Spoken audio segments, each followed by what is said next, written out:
히브리서 어제 8장 또 오늘 9장에 이어서 된 말씀들이 여러분들이 이해하시기에 쉽지 않은 본문이긴 합니다. 하지만 쉬운 도식이기는 한데 성경을 읽다 보면 좀 복잡하고 특히 제사와 관련되어 있고 또 그것을 예수 그리스도께서 오셔서 그 제사를 온전케 하신, 그래서 과거의 성전 중심 또 지성소 중심의 그런 개념에서 이제는 우리가 성소인 개념으로 이렇게 옮겨오고 있기 때문에 이 부분이 좀 도식적으로 잘 설명이 돼야 될 것 같아요. 과거의 제사라고 하면 우리가 죄사함을 얻기 위해서 하나님께 주신 5가지 제사가 있는데 그 제사를 통해서 하나님 앞에 죄사함을 얻게 되는 구조였습니다. 아담에서부터 시작된 그 원죄를 씻기 위해서, 그래서 여전히 그들의 삶 가운데 죄가 존재했고 그 죄를 해결받기 위해서 제사가 필요했던 것이죠. 그리고 성막의 모형을 따는데 그 성막 안에 들어가면 제단이 있고 또 성소에 들어가기 전에 물두멍에서 이제 손을 씻고 들어가야 되잖아요. 그리고 그 안에는 또 따로 구별된 지성소라는 장소가 있었고, 이 지성소는 1년에 단 한 번 대제사장이 백성들의 죄를 해결받기 위해서 들어가는 장소죠. 참고로 들어가다가 또 대제사장이 실수해서 죽을 수 있고 또 그것을 싫어서 나올 사람이 없잖아요. 대제사장이 아니면 들어갈 수 없기 때문에. 그래서 끈을 매서 혹시라도 무슨 변고가 생기면 이제 시체를 끌어내야 되니까, 대제사장을 끌어내야 되니까. 그럴 만큼 이 지성소, 즉 하나님의 임재가 일어나는 장소는 엄격하게 구분되어 있었다는 거죠. 그런데 이것이 예수 그리스도께서 이 땅에 오셔서 십자가에 죽으신 때에 그 지성소를 구분하는 그 휘장이 갈라지고 이제는 그 대제사장만이 들어갈 수 있는 지성소라는 공간이 우리에게 열려진 예표가 된 거죠. 그리고 우리가 하나님의 성전인 것을 도식적으로 8장에 설명한 것이죠.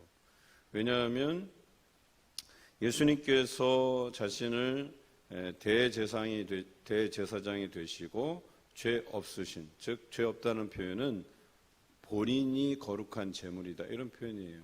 하나님 앞에 제물을 드릴 때는 흠 없는 것으로 드려야 됐었거든요.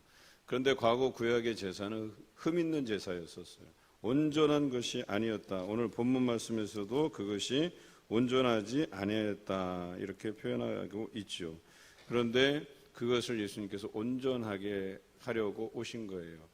제사에는 여러 가지 필수적인 부분이 필요했는데 대제사장과 또 제사장, 그리고 거기에 따르는 제물, 또 제물을 드리는 주체인 백성이 있는데 백성도 하나님 앞에 거룩한 모양으로 나와야 되고 또 제물도 하나님 앞에 드려지는 것이기 때문에 흠이 없어야 되고 또 제사장 역시도 그것을 백성에게 받아서 이제 하나님 앞에 태워드릴 때 또 제사장 스스로도 흠이 없어야 되지만, 그럼에도 불구하고 구약의 제사에서는 제사장이 타락하고 백성들의 마음도 거룩하지 않아서 온전한 제물, 거룩한 제물을 드려야 되는데 거룩하지 않은 제물들을 드렸기 때문에 그것이 그들의 죄를 온전히 해결받기에는 부족함이 있었다는 거예요.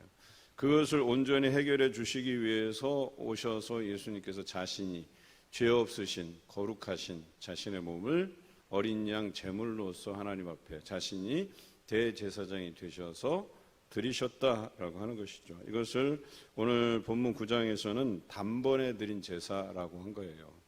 그런데 이런 구약의 모형과 이 새로운 언약의 모형이 비슷하긴 해요. 기본적으로 피 흘림의 제사예요. 오늘 성경에 나와 있듯이 22절에 피 흘림이 없은즉 사함이 없다라고 하는 것은 동일해요. 그런데 단번에 드린 것과 이 구약의 제사는 매년 드려야 되는 것이 다른 거예요. 여기서는 단번에 한 번에 해결하신 거예요. 그래서 또다시 예수 그리스도의 몸이 고난을 당할 필요가 없다라고 오늘 선언하고 있잖아요. 그래서 이 구약의 제사로 그것이 유효하려면 예수님이 1년에 한 번씩 죽으셔야 되는데 그게 아니라 한 번 죽으심으로 모든 것을 종결지었다라고 하는 것이죠. 그러나 이 구약에 드리는 제물은 한 번 죽이면 돌아올 수 없는 거예요. 다시 살아날 수 없는 제물이지만 이 새 언약에서는 예수 그리스도가 살아남으로 인해서 이것이 완성되었다라고 표현하는 것이에요. 그래서 한 번 죽으신 걸로도 충분히 족하다고 표현하고 있는 것이죠. 이것이 구약에서 말한 손으로 지은 성소, 그 다음에 또 그 안에 지성소의 개념이지만, 그렇다면 새 언약으로 설명되는 성소는 뭐냐? 예수님께서 친히 그 하나님의 임재의 장소가 되시고, 그리고 예수 그리스도로 인해서 우리가 죄 사함을 받고 성령을 선물로 받는다 그랬어요. 그 성령이 우리 안에 거하신다. 즉 성령 하나님, 성자 예수 그리스도, 성부 하나님이 우리 안에 거하신다, 이런 표현이에요. 그러니까 우리 자체가 지성소가 된다 이거죠. 그러니까 우리 자신이 성소라는 거예요. 성전인 것을 우리가 알아야 된다라고 하는 것이죠. 그래서 오늘 성경에 보면 이 성소가 더럽혀져서는 안 된다라고 하는 것이 레위기의 말씀과 일맥상통해. 내가 거룩하니 너희도 거룩하라고 말씀하신 거죠. 하나님의 임재의 장소가 지성소로서 거룩히 구별됐잖아요. 그 안에 언약궤가 있고 언약궤 안에 아론의 상란 지팡이, 만나를 담은 황금 항아리, 그리고 그 두 돌판. 물론 바벨론 침략 이후에 돌판은 사라지고 없어지죠. 그럼에도 불구하고 그 위에 덮개를 덮고 덮개 위에 그룹들이 지키고 있고 그룹 사이에 이제 하나님께서 임재하신다. 그들이 그렇게 알고 있었죠. 이제는 그것을 갈라져서 누구나 다 지성소에 출입할 수 있는 그런 구조로 하나님께서 만드셨는데, 결과적으로 우리 스스로가 예수 그리스도로 인하여서 하나님의 성전, 하나님의 지성소 된 것이 인정된다라고 하는 것이죠. 이것이 그리스도의 희생으로 이루어진 속죄이면서 우리의 성전됨이라고 이야기하는 것입니다. 에베소서 2장 21절과 22절에 이런 말씀이 있죠. 그의 안에서 건물마다 서로 연결하여 주 안에서 성전이 되어가고, 분명히 성전이 되어간다 그랬어요. 누구 안에서? 예수 그리스도 안에서. 너희도 성령 안에서 하나님이 거하실 처소가 되기 위하여 그리스도 예수 안에서 함께 지어져 가느니라. 함께라는 표현이 중요한 거예요. 그래서 어때요? 예수님께서 성전의 머리 되신다, 이렇게 표현한 것이고요. 또 예수님께서 생명의 참 포도나무 되시고 우리는 가지가 된다, 이렇게 표현하고 있는 거예요.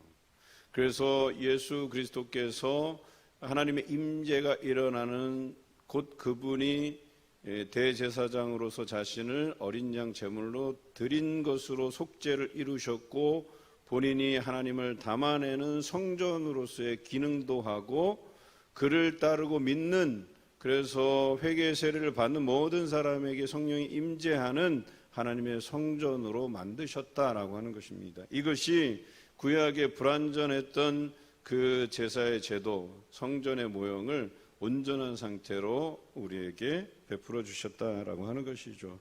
고린도전서 3장 17절에는 이렇게 나와 있습니다. 너희는 너희가 하나님의 성전인 것과 하나님의 성령이 너희 안에 계시는 것을 알지 못하느냐? 하나님의 성전은 거룩해야 하니 너희도 거룩하라. 거룩하지 아니하는 자는 다 하나님께서 멸하시겠다, 이렇게 표현하고 있잖아요. 여러분, 오늘 이 히브리서 9장의 말씀이 그것을 이야기합니다.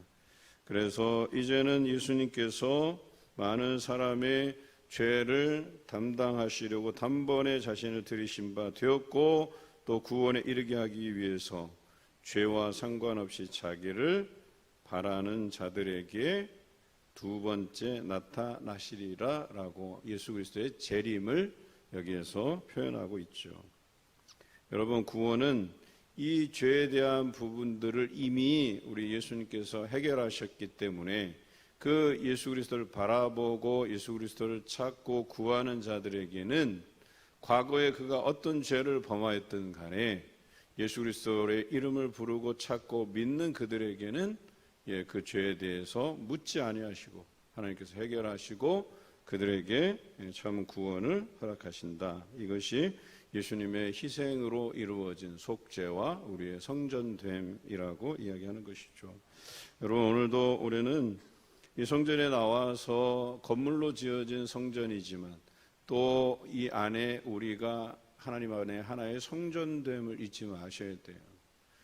여러분들이 생각하기에는 마치 이 성전이 우리에게 뭔가를 새롭게 해줄 것이라는 그 기대 이전에 우리가 하나님의 성전인 것을 기억하셔야 돼요. 그래서 이 건물로 지어진 성전 안에서만 거룩한 채 하는 삶이 아니고 여러분 스스로가 하나님의 거룩한 성전임을 기억하고 나가서도 그 성전으로서의 기능을 다해야 된다는 거예요. 나를 더럽히지 말아야 되는 거예요. 세상 사람들과 섞여 살면서 그것에 나를 더럽힐 필요가 없다는 거예요. 그래서 나를 구별하는 삶, 내가 하나님의 성전인 것을 기억하는 삶, 그래서 나의 삶을 통해서 하나님이 또 예수 그리스도가 또 성령이 그들에게 나타나여지고 경험되어질 수 있도록 우리가 삶으로 그것을 보여줘야 된다라고 하는 것이죠. 그래서 말씀을 듣고 그 말씀대로 행하라고 하는 이유가 거기 있어요. 우리가 하나님의 성전된 것을 사람들에게 알리기 위해서. 저 사람의 삶 가운데는 하나님이 살아계셔, 예수 그리스도가 살아계셔, 성령께서 역사하셔라고 하는 그것이 사람들에게 나타나야 된다라고 하는 거예요. 왜? 우리가 하나님의 성전이기 때문에. 그런데 과거에는 그럴 필요가 없었어요. 구약에는. 그냥 세상에 나가서 뭐 속된 말로 개떡같이 살아도 그냥 1년에 한 번 와서 하나님 앞에 번제를 드리면, 그래서 나의 죄를 동물에게 전가시켜서 그것으로 인해서 내 죄가 소멸된다라고 믿었기 때문에. 그런데 그것은 온전하지 않은 제사였다는 거예요. 그런데 온전한 것이 올 때에는, 새 언약이 올 때에는 이제 온전한 것이 이제 완전한 것으로, 온전하지 않았던 것이 온전한 것으로 탈바꿈 된다, 바뀌게 된다. 오늘 여러분들도 마치 성전에 나와서 우리가 일주일에 한번 예배 드리면 내가 온전해진다는 이런 생각에서 벗어나셔야 돼요. 우리는 날마다 성전에 있든 성전 밖에 있든 우리가 하나님의 성전인 것을 기억하셔야 돼요. 그래서 밖에 있든 교회 안에 있든 우리가 거룩한 산 제물로 하나님께 드려져야 되고 우리의 삶이 하나님께 드려져야 된다는 이 사실을 잊지 마시기 바랍니다. 이것이 예수님께서 우리에게 주신 삶이고 특권이다라고 하는 것이죠. 그래서 우리는 그리스도인으로서의 그 책임도 다하고 하나님의 자녀된 특권도 누리시는 귀한 여러분 되시길 주님의 이름으로 기원합니다.